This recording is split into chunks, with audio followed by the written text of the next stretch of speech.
Welcome to Emotionally Correct, a hilarious DEIA podcast with Kelton and Cherise from EIDEIA. Hi. Hi, what's up? What's up, I yo? feel cranky today. Do Real you? cranky. Yeah, I think the reality of life is, this pending administration change. Sometimes I say to people like, you don't understand, this is my local news. Like if you live in Boise, maybe they talk about the crops, or maybe they talk about how great it is to live so close to the West Coast in Canada. I don't know what they talk about on the local news, but national news is our local news here in DC. So it's kind of a strange, it feels like you never get away from the national news, even in That's interesting. even in your local news. Do you think that's the case? Do you think that we are unique in the climate that we live in terms of it being local and constant? I think it's an interesting feeling. Like our city changes every 4 years when the administration changes. At least that's what it's felt like to me over the 30 years I've lived here, is that the change in administration, not so much if you go from one Republican to another or one Democrat to another, but when you change parties as a result of the election, when the election causes a change in party in the White House, it does feel a little bit to me like the atmosphere of the city changes. That's very interesting. And I think this might be something that we could look at. Like, who in the populace locally feels this? Because I grew up in DC and I've never felt that. You don't feel like the city changes for you? No. Huh. Feels absolutely the same. And I think about my entire life, and I've never felt the difference in the city.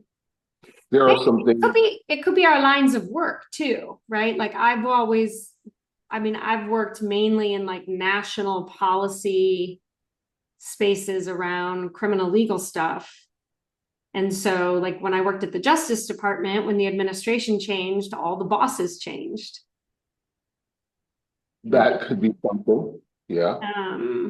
I think the atmosphere of my colleagues in other nonprofit spaces changes. The atmosphere around us changes. The impact, it's funny. I think that,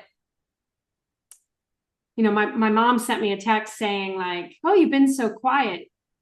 And I'm thinking, yeah, because what just happened deeply impacts a lot of things I care about. And so I'm still trying to adjust. And in my line of work, in the nonprofit space, it's been all over people's LinkedIn pages and Facebook posts and all the things about like, well, now what? Now what? A lot of things people care about get impacted by the atmosphere in philanthropy, because that's where a lot of us go for funding. Gets certainly impacted by what the Justice Department is willing to fund. That gets impacted by Congress, maybe more so than the administration. But we're on track right now to have one party control all major bodies of government. So Yeah, and I guess you use kind of the broad term nonprofit. I guess it really depends on what space within the nonprofit you're in. And yes, I've been in nonprofit a long time also, from the human services side. And certainly there were times when we had change in government that there was talk about, what did it mean for shifts in the structures, and the money flow. particularly when I was nonprofit in DC. But I never, and I would, because I was part of executive teams, I would sit in on meetings and I'd hear them, but I never really saw anything change in our delivery of services. Never seemed to get any tighter.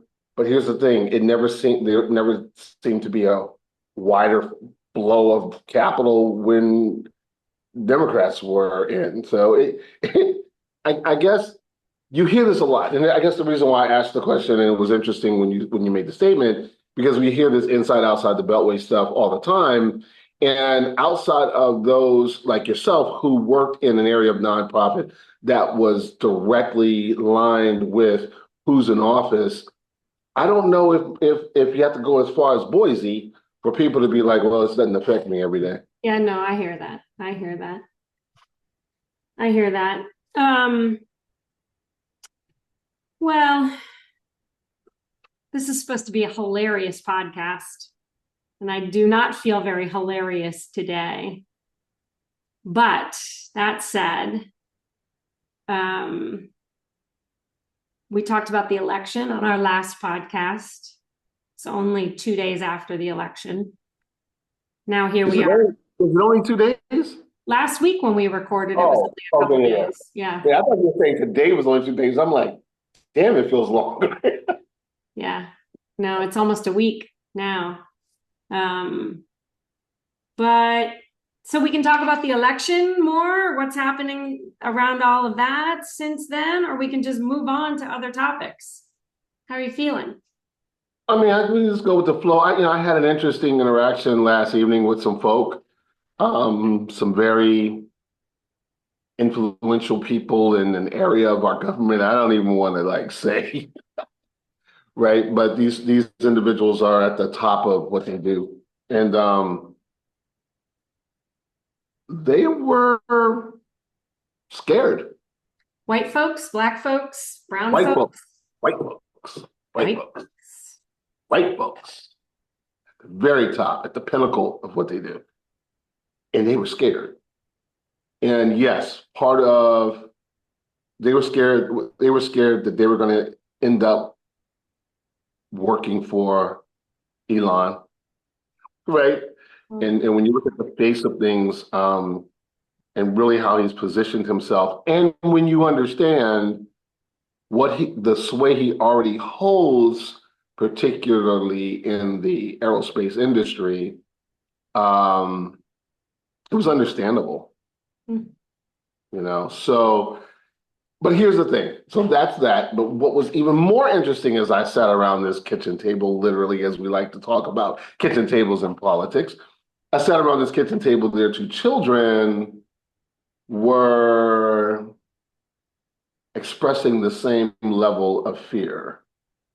And so what then came to my mind is, do we perpetuate this idea of doom when one party or the other takes office by influencing and telling our children how to think in a time when they are completely oblivious to any change that might occur outside of a change directly in their home or school? And if this is how we're messaging for our children, no wonder we grow up in a world, or a world evolves, that is so polarized. I mean, these kids were saying things that were pretty difficult to listen to about the incoming administration. And I mean, in language much more harsh than I would use, and it was accepted in the environment that they were in. And so I just started to wonder, what role do we play? What role do I play? What role do others play in forming, shaping, and creating the next world that we'll live in? Well, I mean, I think kitchen tables are one thing. Most kids get their news from social media, and I don't mean like any old person social media like I'm on, like Facebook, but my son's 21, so he's not a child, but he reads Reddit, news on Reddit. And so I don't know. How old were these children? We're talking 8 and 11. And when you say harsh words, words you wouldn't use, what what do you want to say what those words I, were? I really don't. I really don't. And it wasn't the words, it was the theme of the words. Well, why was Um, it, what was it hard to hear? I mean, I'm not saying what were the words, but why was it hard to hear them talk that way? because I would not speak that way of anyone who had been elected to come into office in a fair and equal election inside of the United States. I can say I don't like the policy, I'm unhappy, I'm even afraid, but the things I was hearing were way stronger than that. Well, maybe you're just too polite. Well, I am polite. I'm very polite. I think that we probably don't give politeness enough weight in our society. However, this is not that. This ain't that. So Well, okay, yeah, I'm gonna pull a thread from a prior episode of this show red pulling. where you were talking about your upbringing and you were talking about the some of the colorism in your family. Yeah. And we made some side joke about whether or not you were black enough. Ooh. What was that a joke we were making? I mean, Because that's a question.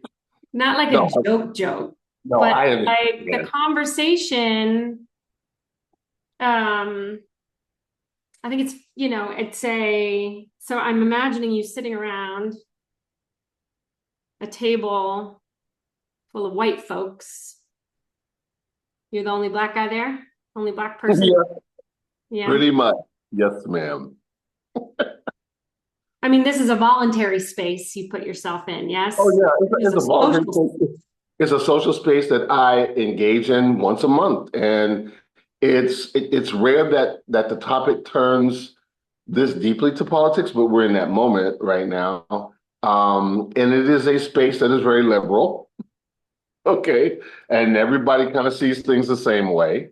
Um, so yeah, So what's that like for you, sitting around with all those white people? I mean, the world is a pretty segregated space. We haven't talked about that at length, but like part of part of what part of what's true, I think, for a lot of liberal white folks is that just the world is organized in ways that work really hard to keep us all separated. And so desegregating your own life is a really challenging thing to do.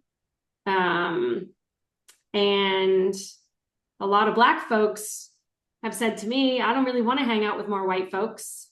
So thank you for doing your work, but like, that doesn't mean we're going to go to tea. yeah. Um, and then I think you tell me, but is there some suspicion cast upon Black folks who spend too much time voluntarily and socially with white folks? I would say that I can't speak for everything and everyone, but I would say, yeah, I think to a degree, if if if if some black folk were to see how much time I spend in the company of white folk, they might say, what's up with that? You know, I brought a white friend with me to meet a couple of friends that were in town this past weekend, and two males. And I didn't tell them that, she was white. I didn't tell them. So we just show up, right? Because I don't know. These are some Black friends of yours. Yeah, these are black friends of mine from childhood, literally from the third grade, right? All the way through college together. We've known each other like brothers. So they don't know any, I don't tell them what's happening in my personal life or anything. So I show up and I don't tell them that she's white, right? I don't know if when I attend something with someone who's white, if they announce, you know, they're bringing a black guy, right? I think that's just weird, right? I like the idea of showing up as a person and just being who I am. So anyway, they were totally fine. There was no change in expression. They welcomed her as if I had walked in with anyone at all. Now, when one of my uh, black childhood female friends entered, it was a clear taking aback in a moment and kind of like, oh wow, right?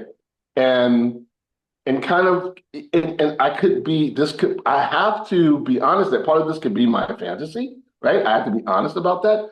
But there seemed to be a air of suspicion, right, as the conversation continued. When we stood to leave, it seemed that she had worked her way into a more neutral space and actually was much more engaging as we were leaving to this person. So that was interesting. I asked about sitting with white folks. So this group of people I see almost once a month. And when I first went to see them, it felt very warm and very inviting. I could tell they're all very liberal, but they don't have black people in their life, really. They work with some people. I have never been there with some other black folk that showed up and said, "Hey, how you doing?" Right? So I realized that I'm it. I'm it for their intimate circle of interaction. I'm the black guy, right? So for myself, it has taken, I've known them for 2 years almost. It has taken this time for me to actually be at a level of comfort, not because they make me uncomfortable, but because I feel as if I need to be guarded when I enter with white folk that I don't know. And as I begin to build trust, I have to be guarded that I don't come in, too jovial, like the knee slapping, go fetch it, blackface guy, right? Because that's what I feel. I can be, well, I think I can be funny, as this podcast is clearly not proven, No, but it's not. We are failing in our attempt to be hilarious. It's I just can be, I can joke, and I can make fun of it, and I can, but when I meet people, when I meet white folk, it seems to me, well, it doesn't seem to me, it is my position, as it is many educated black people's position, to be as intelligent as I possibly can, to speak as clearly as I can, to laugh when it's appropriate and to make a very appropriate jokes, kind of laughter. So wait, is that like okay, so this is where I It's get code switching, it's not acting, it's code switching, and this is what we as black folk do. We code yeah, switch. of Yeah, course. yeah. Well, women code switch around men all the time. So code There you switching is go. yeah, I mean, I don't use that word, but we know how to behave in certain situations where our demographic is not as represented. And we know what would be passable behavior versus not passable behavior, and the things that if we were around just other women, we would not tolerate the language around, but in the company of men, in male dominated spaces, you just sort of like, oh, ha ha ha, that's funny. Or you just don't react in a way that you know, draws attention to that you might have been offended or whatever by what was said. But I wonder how you sit with all of that. Cherise, how did I sit with it with you and the guy? I mean, this is the same dynamic that was So it is the created. same dynamic. I mean, what you're referring to is the fact that when we became friends, you hung out with some of my friends, the majority of which, I mean, COVID is a weird time, but the majority of which were white. Well, I think you had a vastly more diverse relationships in your circle of friends. The group that was closest to you that I spent the most time with were all white. And I mean, it's interesting. No, it's interesting now that you brought this up. I think I warmed up faster with your friends because of you because I knew how you were. I knew the things that you championed. I knew those things. So I think that I was looser in that journey to being who I am around your friends than I have been in this one. Do you think, yeah, I mean, so there's a term many people will recognize, intersectionality, from Kimberly Crenshaw, that just talks about the importance of understanding all the series of identities people bring with them into spaces. And the original notion of that concept was that when you have two or more intersecting identities that are marginalized, they build upon each other. So there's a greater level of discrimination or a greater level of impact of those identities. So Black and female as two marginalized identities, just sort of one more than Black and male. And then you add on social status, orientation, gender, ability versus disability, all the things. Most of the white folks, there are white folks who will argue that if they have another margin, even if they're white and they have if they have some marginalized identity, so white men who are gay are more likely to believe that they understand marginalization. I'm not here to judge or evaluate where people sit vis-a-vis their identities and the marginalization. We also try really hard not to play the marginalization Olympics, right? Where one person, but you also have to acknowledge the long-standing issues around race that have been more visible than orientation over 400 years. Nonetheless, I'm off on a tangent. Yes, you hung out with white folks that I knew. You could assume that I wouldn't hang out with white folks who believed something really contrary to what. Totally assume that. Totally assume that from the very jump of the ball. Yeah. And yet I do. I mean, I think I do have friends who believe very differently than I believe. How close those friends are to me versus the people I spend more of my time with. People often talk about that as like, oh, you're fighting over politics. But it's really hard.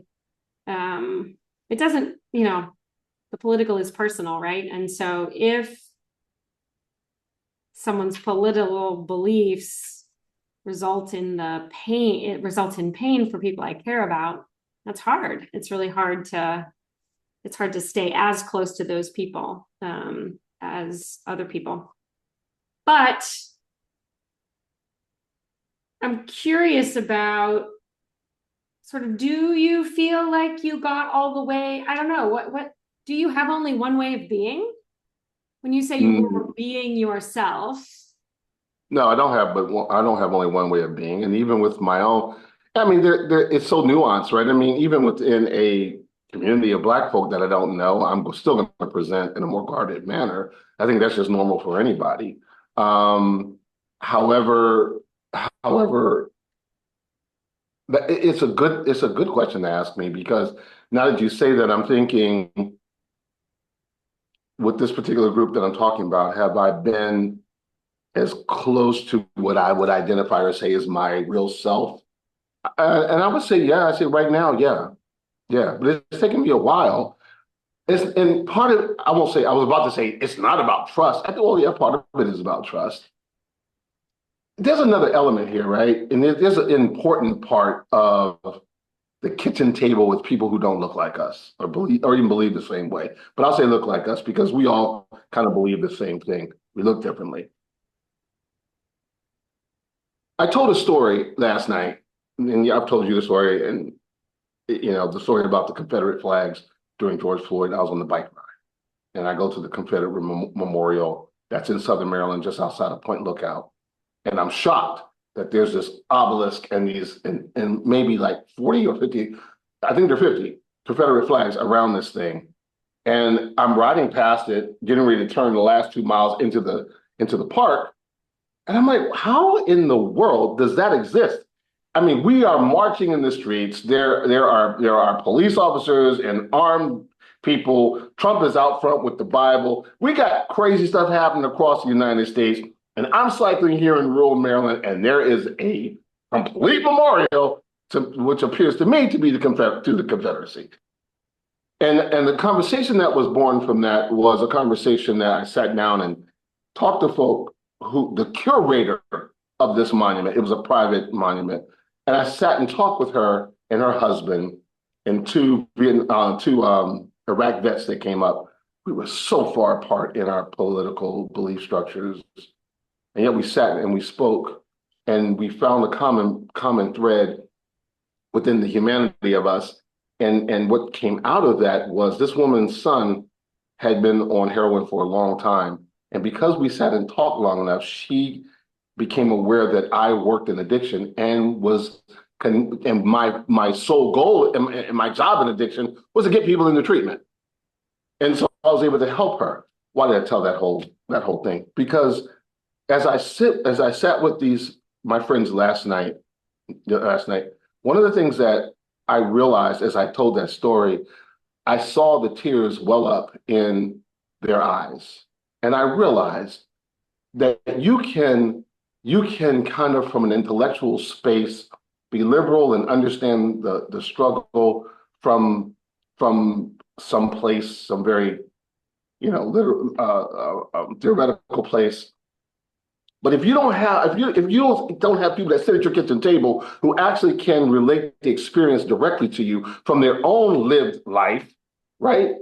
You don't really feel the weight of it, right? It's tragic to see the photographs of a knee on the neck of another human being, regardless of who that human being is, and watching that person die. That is horrible, but that is through our television. That is a million miles away. It is a two-dimensional figure that impacts us at some deep level. When we are sitting with someone who is speaking from their heart and telling a story, it's a different thing. And I think the tears were not tears of pity about me. I think it was, damn, how does someone sit with someone who is that far from you, that hates you, and have a conversation? And I saw the humanity in their eyes as I spoke, and they started to have tears well up. And I think I know Black people will say we don't have no responsibility, but I think that is I see it as part of my responsibility. What? I really do. Sitting with people who don't think the same or don't look the same. Well, yeah, but that's because we're the kind of people, I mean, yes. But not everybody feels that way. And sometimes we feel that way. And what am I trying to say? I mean, part of this is in the work that we try to do. I think not everybody has the emotional bandwidth to sit with that stuff, right? You have to have done some self-work to be able to sit with people, hear them say things that you feel like on their face you totally disagree with, and maybe not even on their face, maybe completely and utterly, and through the fabric of all of it, you completely disagree with. But you have to try to think with them about why they feel that way. I think that's hard for a lot of people. I haven't always been, I don't even know that I'm good at it now, but I haven't always even cared to do it. Because it sometimes feels like the gap is so large. The other thing that it feels like is sometimes there are some people who feel as if that is sort of consorting with the enemy. That if you are willing to sit and talk to people.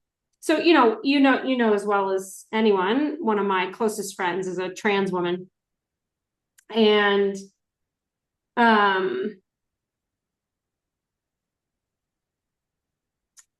I think sometimes when people know who people are, know that you have close relationships with people of different identities, they may be less likely to say things in front of you, right? So here's one of my best friends, Kelton. He's a Black guy. People are less likely to say things to me about Black folks. One of my best friends is a trans woman. Maybe people are less likely to be honest with me about how they feel. What I hope they will do is ask me a lot of questions, right? Like what I want to be is a resource for sort of bridging those conversations, because yeah, I don't think it's my friend's job to educate everyone on the planet about trans issues. And all I know for myself is that I don't want her to get shoved in front of a subway, that I don't want her to get attacked on her way home from work, that I don't want her gender affirming care to be taken away. So, and I just, I want for her what I want for anybody in my life, which is just the ability and the agency to thrive in whatever it is they love to do. But sometimes I think that if I am willing to sit down and talk to some folks who are anti-trans, that's sort of, there's a am I violating some sense of loyalty to my friend? And yet I should be the person talking to people who are interested in asking me questions or who are anti-trans. But for you to do it directly, there's a conversation about what emotional labor that is, right, for Black folks, and whether or not you should have to do it.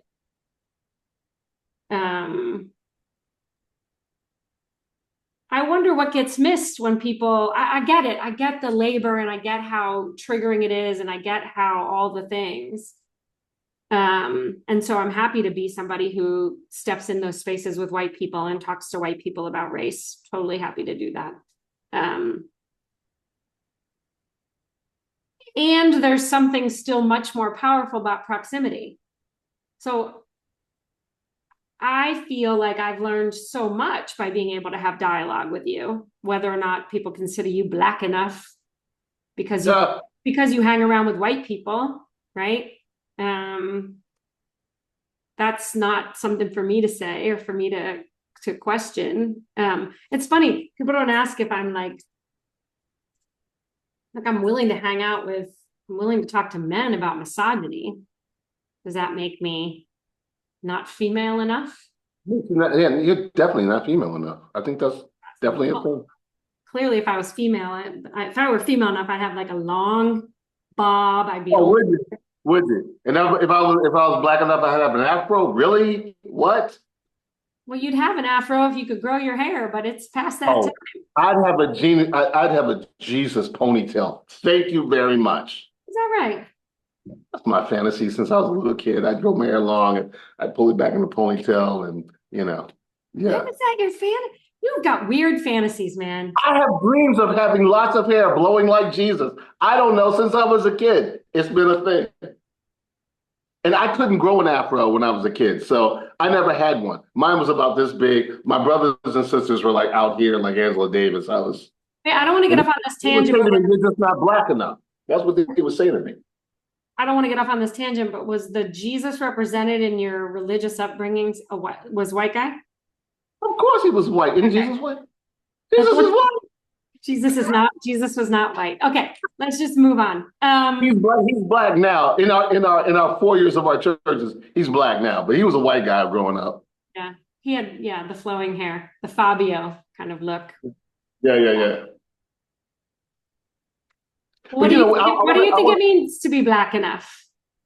Well, I just want to address something. You want to do something different? Go ahead. No. I want to talk about that. No, I just want to say because I said I felt it was my responsibility. I don't feel it's my responsibility in every moment of every conversation. In fact, with this group, we've had very few times that we've spoke of race, and I don't try to force the conversation. I let things flow. But when it turns to that, I think that's where my responsibility. I feel responsible for speaking in a way that actually tells my story of Blackness. I can't tell anybody else's, right? It's related to a lot of people that are from my community, but my story of Blackness. Black enough. Yeah, sometimes when I hear people, particularly Black folk that are in the struggle, right? They're in the struggle. The work that we do, okay?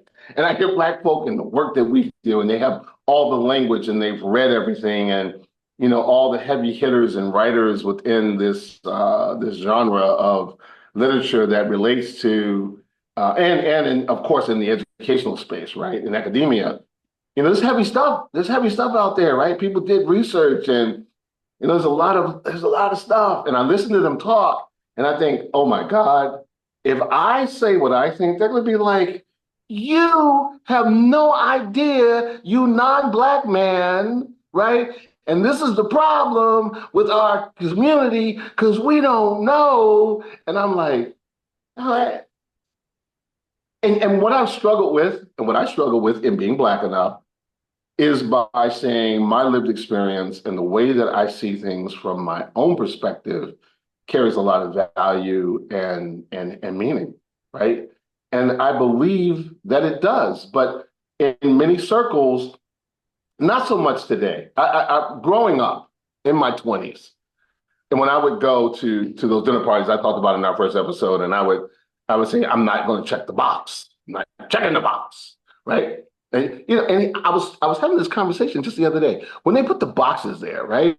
They put white, Black, non-Black, Hispanic. What else is there? Native American. Well, I wasn't always there either. And then they put in other because they were like, well, you want to claim none of these, you can claim other. And who's going to claim other than non-white people? So they could have just had white people and other. They're not. They're not white. They put other. So it was the dumbest box in the world. That, you know what, I'm going to just say, ironically, so when I did my research for my dissertation, I had all the categories of race you could select from as defined by the US Census. And I had an other box. I mean, I thought I was exhaustive in the list of things, right?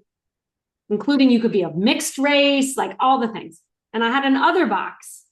And there were maybe out of the 100 people, well, there's like 150 people who took my survey. Like 2 or 3 people checked the other box. And I was like, wonder what I missed. So I dug into the data and they're like, German, Irish, Italian. Now, I do not believe these are people currently living in Germany, Ireland, or Italy, nor do I believe that these are people without US citizenship because you had to be a lawyer licensed to practice law in the United States to take my damn survey.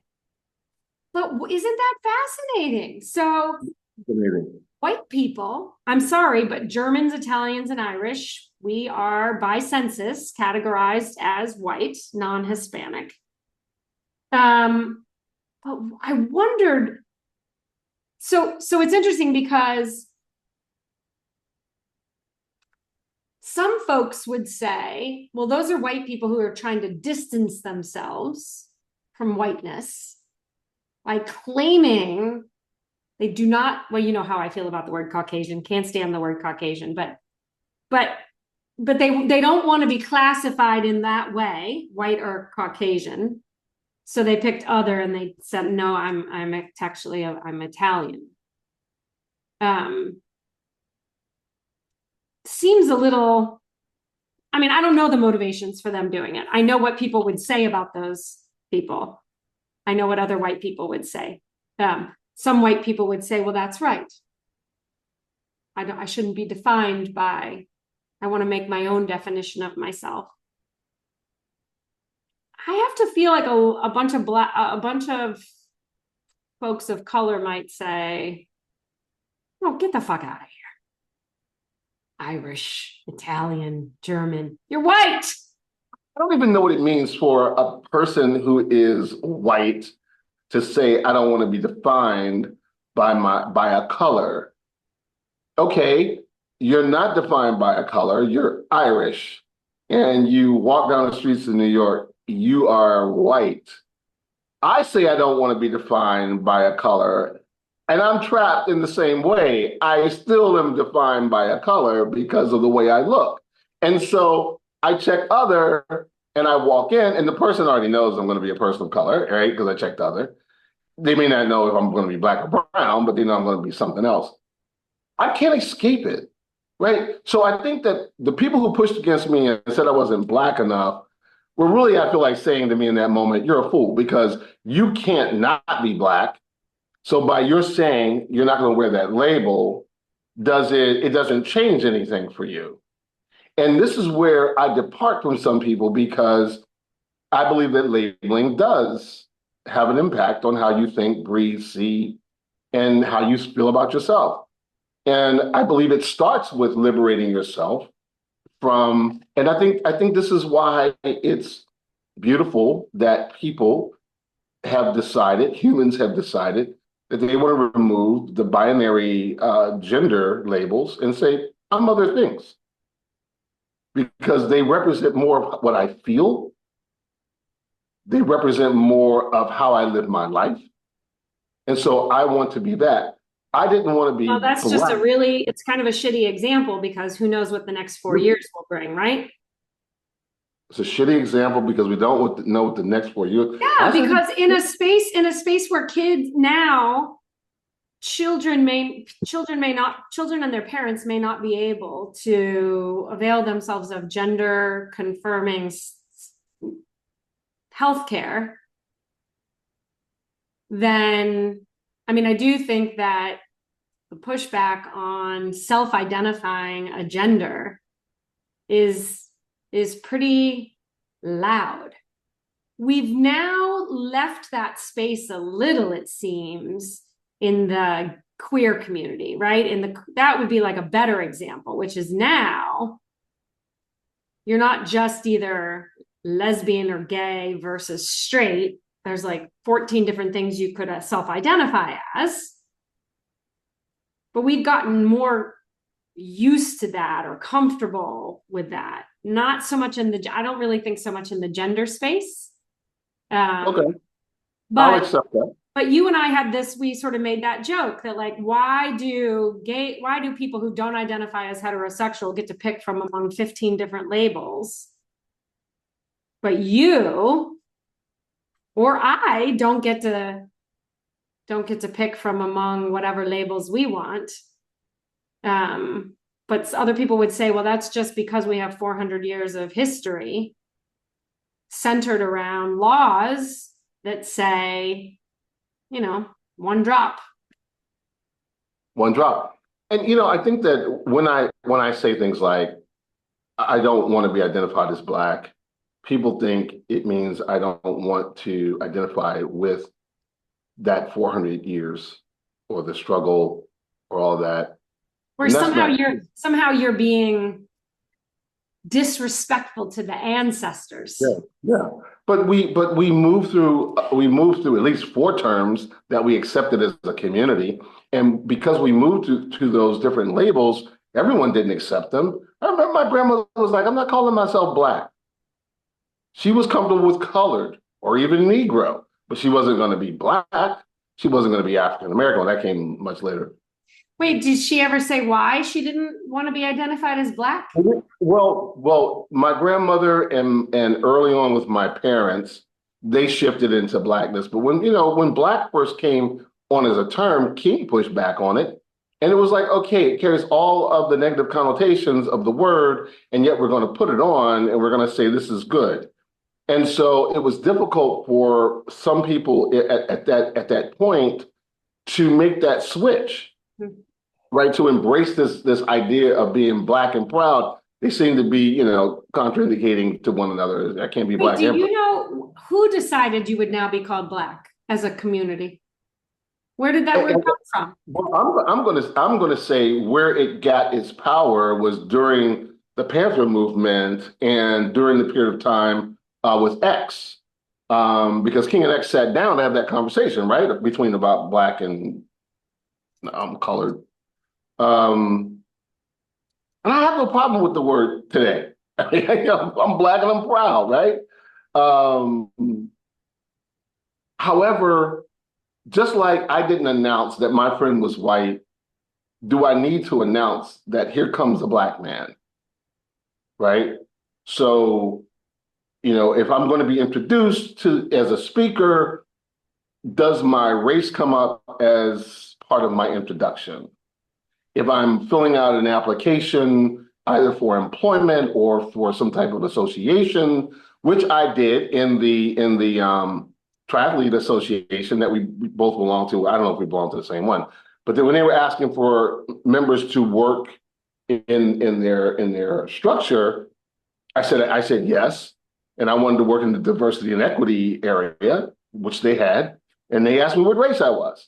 Now I understand they want to be diversified. I know that's what they're striving for, but I didn't want to check a box. I didn't want to check the box. It's a dilemma that doesn't, because I'm looking at your face and I see your face. So it's a dilemma without an answer. I get it. I get why the box needed to be checked. I just don't want to check it. But it's the world we live in. Listen, you don't have to check it if you don't want to. As you've said, though, self-identification bumps up against how people view you. And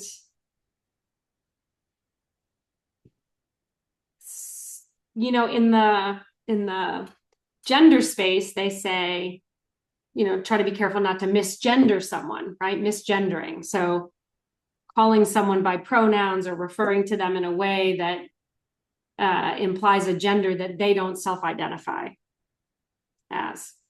And so I just think I wonder what that would be like if you walked around and like anytime said, oh, as a Black man, you'd be like, I'm not Black. And I just wondered, what would people's reaction be? It would be actually really fun, for 1 week, anytime anyone ever referred to you as Black, if you're like, I'm not Black. And in groups of people where we're discussing things like the change in our government right now, if I said things like, I wonder what Black people are feeling. It'd be really interesting to talk to a Black person and find out how they're seeing this. Right? People would think you were being funny. They would think you're being ridiculous. Or if I said to other Black people, no, that actually doesn't sound so crazy, because they would, if I just said to somebody, hey, as a Black man, how do you see it? They wouldn't understand that I was saying I wasn't Black. Yeah. Right. Yeah. But if I was in a company of white folk and said it, they'd be like, what?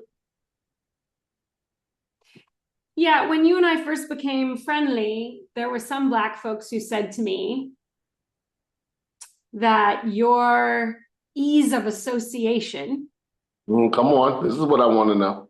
With white folks means you got some self-hatred going on. God, yes.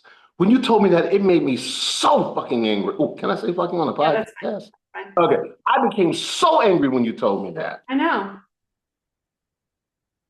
Why? What would made you angry about that? Because why do I have to hate myself to love someone else? I mean, you are an amazing human being, right? You are wrapped in this person who you are, the way you look. But you as a human being are an amazing person. You could be orange or green. It wouldn't have mattered.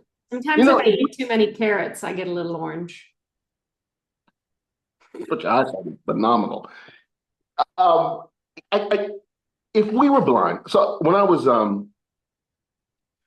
16, 17, I worked at the Library of Congress, Division for the Blind and Physically Handicapped, which you can't see anymore, but that was the title of it then. And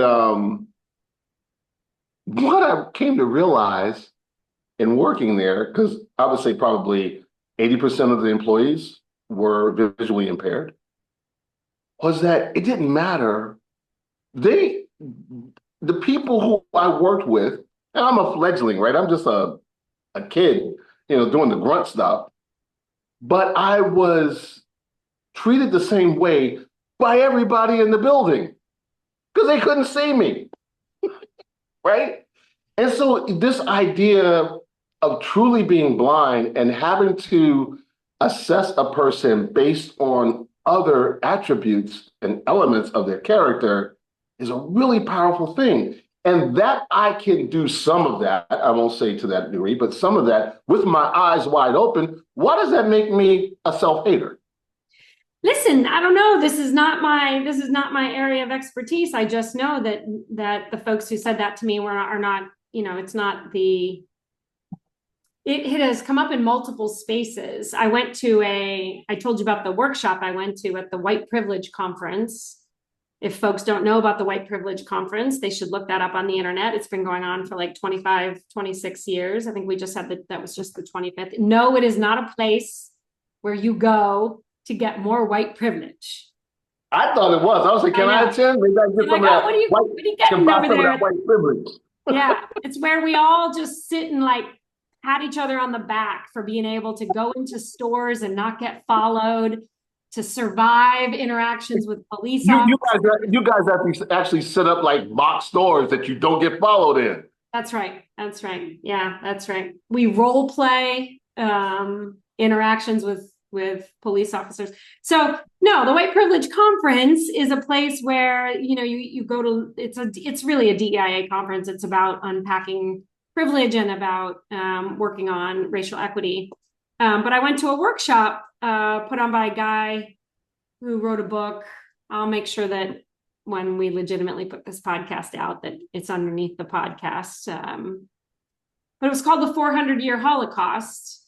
And one of his workshops was on, I have to just look it up because it's going to drive me nuts. And I think it's also fun. Every time you touch your screen, we see only the palm of your hand for like a second. It's great. You should keep that up. You should keep that up. It's fun. It's fun just to see. I think I was touching the wrong side of the screen. If I touch over here, you don't see my palm. I was touching from the camera side. Okay, I'm sorry. This podcast stuff is new to me. So one of the workshops that this author put on was around really tracing the longstanding history of the legalization of rape and sexual assault,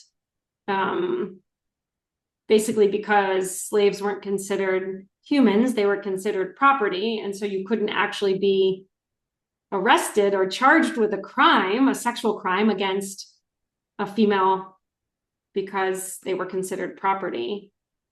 But there was a long-standing theme through the book and in this workshop around, therefore, given the history of slave owners raping and impregnating slaves to grow their number of slaves, and the complicity, that's probably not even the right word. That just made me sound smart, but probably not to people who know that's not even really a word. But maybe it is a word now. I just sound dumb for even not saying it's a word. But the fact that white women stood by and watched their white husbands, do the thing. And also, if you watch The Handmaid's Tale, in that show, part of the rape ceremony of the handmaids involves the wives holding down the women. Oh, am I boring you? Just kidding. He yawned for people who couldn't see him. Apparently, I'm boring the hell out of him during. No. It's just a lack of sleep. I want to watch The Handmaid's No, Tale. It's really disturbing. But the ritual involves white women women holding down the handmaids while the husbands attempt impregnation. And so all of that, the theme of what I'm bringing up is the idea that therefore Black men and white women should not date. That somehow we could be friends, but we're not ever really going to be real friends, right? Can't really be real friends with a white person. But that, or with a Black person, because they won't ever fully trust you, but that interracial dating is an abomination for reasons Black folks would say, or this at least guy said, is that it tends to, then you're ignoring the whole history of basically rape. And, that's not to say that the rape didn't go the other way too. I mean, there are stories in his book around white women who took a liking to some strapping slave who was in the house, who was probably a better lover than their husband. And so it has this complicated history, right? Yeah. Violent, horrible, complicated history. And some folks would say that if you date across racial lines, you are being disrespectful to that history. Kelton, your thoughts on that? So as someone who has dated across racial lines quite a bit, starting right around high school, and listening to and understanding the dynamic that you're describing, and we talk about constellation of lives. I mean, I wouldn't look at someone who told me that and say you're ridiculous, right? I think that there can be an argument made for that. And I believe that there are probably, some people are drawn to interracial dating because it's taboo, right? That's the energy that drives them to it. If that's the energy that drives you to it, I'm not going to say that's right or wrong, but I think you need to be at least aware of it. Do you know what it is you're looking for, or what it is you have found in a person who is not from your same racial makeup? For me, who, I've done a lot of work emotionally, and when I find someone who has those qualities, they don't have to have all of them, but has those qualities that I find valuable, where I find that is where I find that. So if it's in and look, I was married to 2 women of color, loved them both deeply, had 4 children of color. It's not like I just ran off to the other side, for my whole life. I have dated across meaning back and forth across those lines. So it's not as if I've only chosen one way. And so I think it's looking for and being able to recognize those elements that are in someone. And how does a person make me feel, right? Because a person shares my color doesn't mean they necessarily see me, right? Doesn't mean you mean the entirety of you?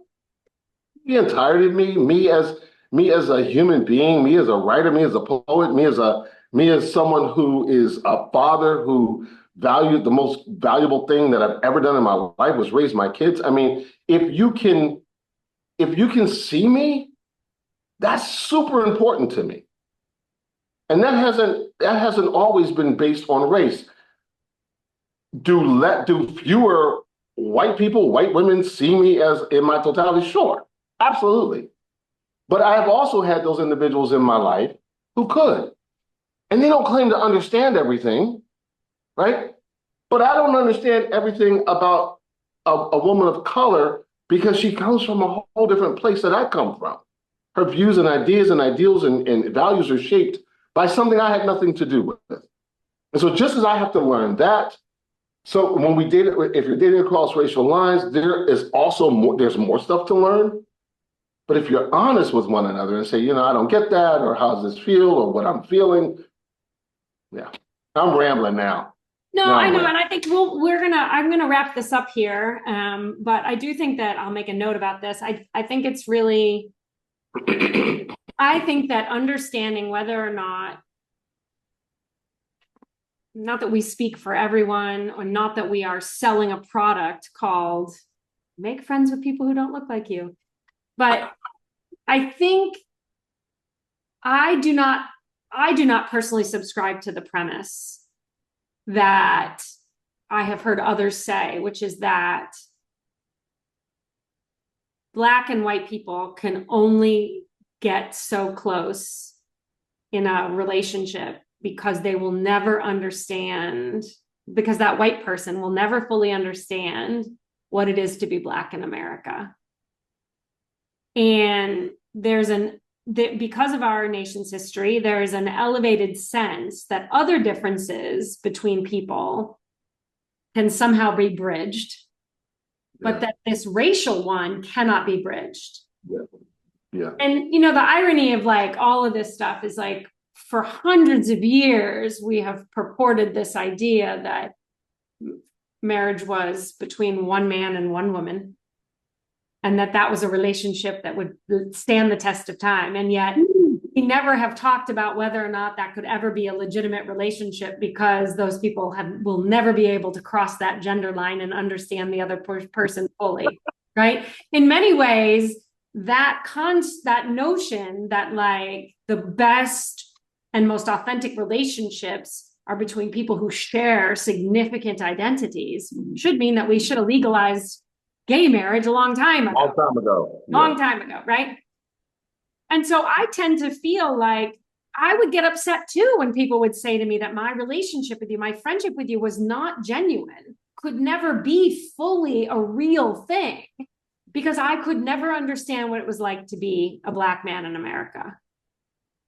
But on the other hand, all the racial equity people are telling me it's your job to learn what it is to be Black, for someone to be Black in America. So I was, and I continue to try to learn, and I continue to try to understand not just Blackness, but what it is to be living in my skin as a white person every day, all day long. That's the first thing people of color see when they see me, is a white person. And so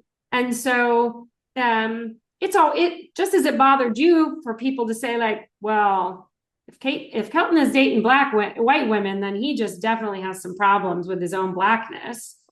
That would piss you off. It pisses me off to think that we are not having some genuine relationship or friendship where we see each other fully. Just because I mean, we see an able-bodied person with a spouse in a wheelchair, and we don't say, what are those two people doing together? She'll never understand what it's like for him to roll around on those wheels all the time. Right. But we do this, and I'm sure there are people who will listen to this who will say, yeah, but race is the most violent and has had the longest history of violence. So you can't compare it to ability or sexual orientation or gender. Race is, and I'll say okay with that. One of the other things that is a huge divider and does have its roots historically back to, I don't know, further than this country and race, is this concept and idea and practice of religion. And through religion, there has been so much oppression of women, of people of lower economic status, of different belief systems. We look across history, and in the crusade of Christianity, you know, people were killed and tortured, the whole nine. You know, we don't look at coming from two drastically different belief systems as being a barrier or of the history of it. So a Christian marries a Hindu, we don't say, okay, that can never work because the Christians persecuted everybody. So you're absolutely right. Whether it's ability, whether it's race, whether it's economics, whether it's religion, whether it's gender, we're all willing to say you can overcome all of those things. You just can't overcome Black and white. Yeah. All right. Well, as always, lovely to see you today. Good to see you too. And I'm watching the sun kind of disappear, and the concept and idea that we both had of cycling is kind of fading away. That's all right. That's okay. We should soon it will be winter and you'll be on an indoor bike. Anyway. Yeah. I just want to say I appreciate, I hope that I feel so comfortable sitting in, I always have, right? From the very beginning, you and I have always had a level of comfort with each other that seems to be in contrast to what people should expect our level of comfort to be with each other.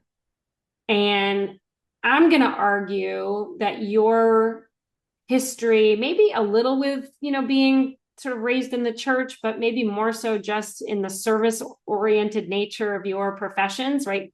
Substance use and mental health stuff, really just being around people and understanding and dealing with the variance of humanity and the way people process trauma and all the things that you've seen, which ultimately led you to sort of go to this Gestalt program and And, if anybody has ever done a professional program related to psychology, first you go through therapy. And so, Oh, I think to me, you are such an example of the kind of thing that IDEIA Institute is even talking about, which is that your ability, your social emotional competence.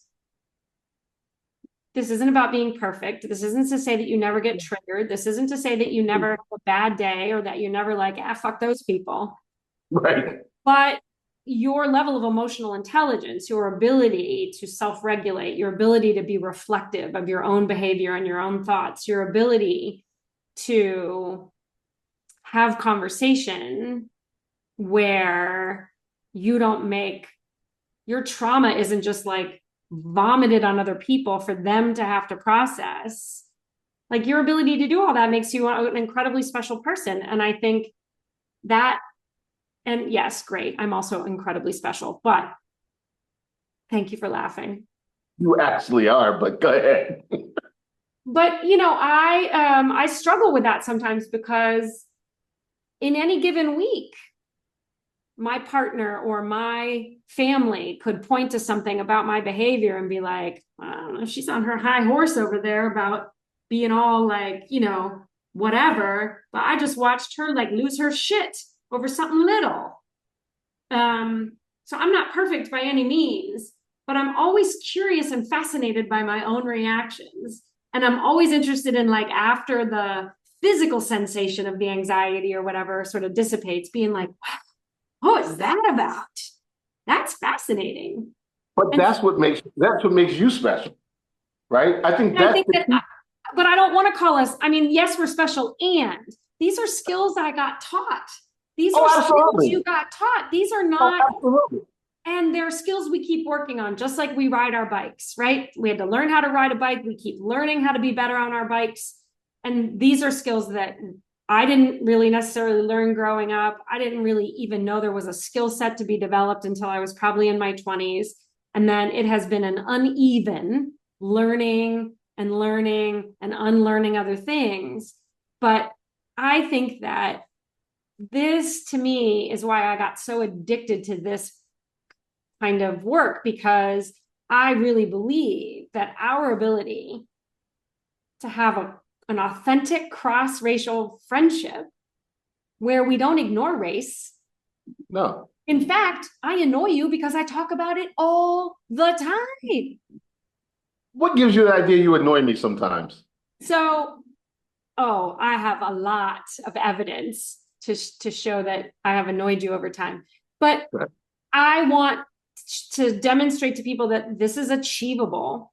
We are special, but there's nothing special about us. Everybody can do this.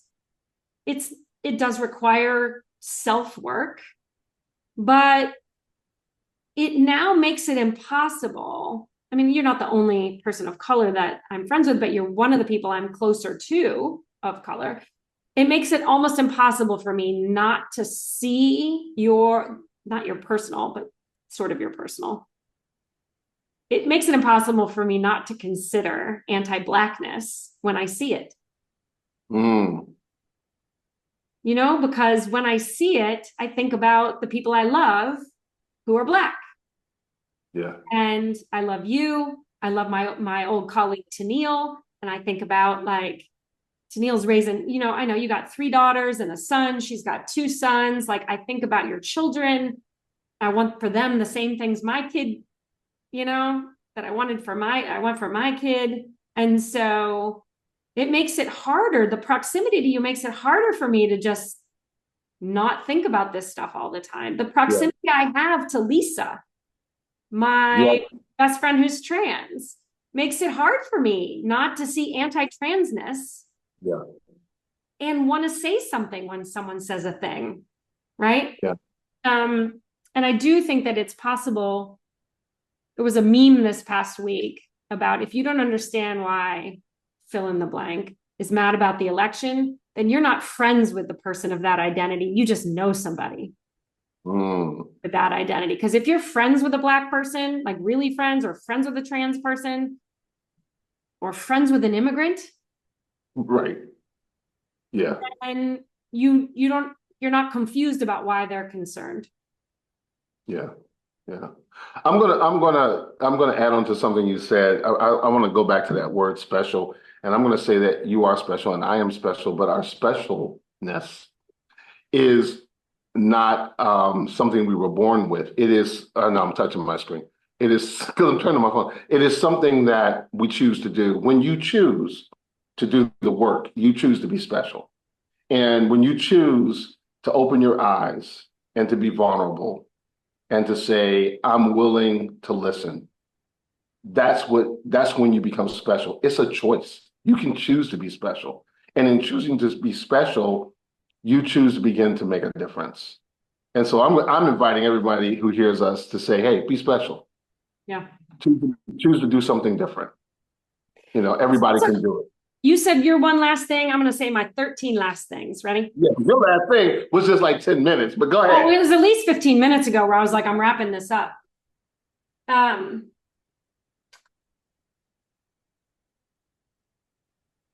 This isn't charity work either. So like, I'm not interested in being friends with you or Lisa out of some saviorism complex.